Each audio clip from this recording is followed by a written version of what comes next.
Bienvenue dans l'Écho des pros à Besançon. Si je vous dis l'écoute humaine et l'empathie aident à assurer un accompagnement social idéal, n'est-ce pas de la musique à vos oreilles? Ce n'est pas Mathieu et Jean-Baptiste qui me diront le contraire.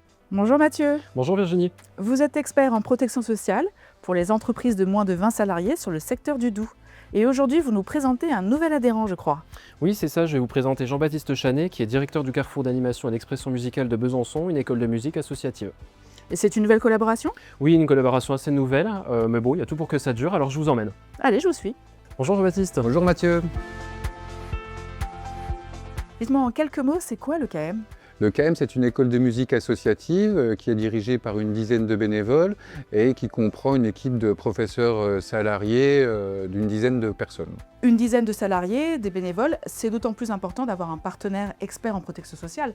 C'est important et depuis que c'est devenu obligatoire en 2016, on est content d'avoir quelqu'un à qui s'adresser directement qui nous oriente sur notre protection sociale. Et j'imagine que ça passe par un vrai accompagnement, notamment sur la prévoyance. Pas vrai Mathieu? Oui, c'est ça, je dirais même un vrai devoir de conseil. On accompagnait déjà le KM depuis une dizaine d'années sur la partie mutuelle, puis on est venu intégrer les questions de prévoyance et de maintien de salaire, puisqu'aujourd'hui c'est des obligations conventionnelles à mettre en place pour l'association.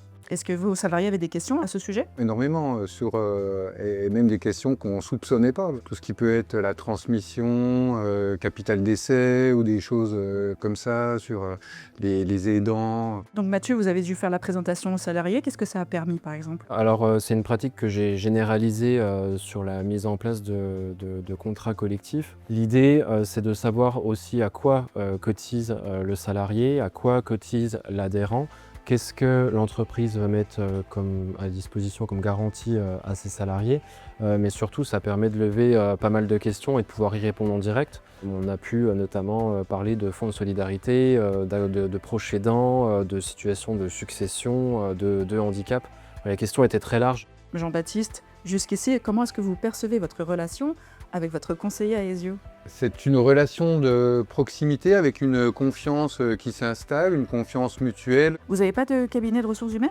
On a un cabinet comptable, mais sinon c'est nous qui nous occupons de la dimension RH. Ça complexifie les choses et effectivement ça nous soulage un petit peu d'être en lien direct avec Mathieu parce que ça nous laisse plus de temps à consacrer sur les projets musicaux.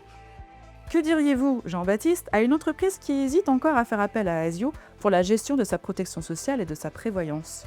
Je pourrais leur expliquer un petit peu notre parcours et notre partenariat qui s'est mis en place et les outils qui sont mis à notre disposition. Je pensais notamment à l'application là, où transférer les documents c'est assez facile et donc je les inviterai à conseiller à Aesio.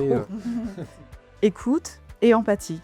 Et si c'était ça la réelle clé du succès d'Aesio? Je vous laisse méditer là-dessus et je vous dis à bientôt pour un nouvel épisode de l'Écho des pros.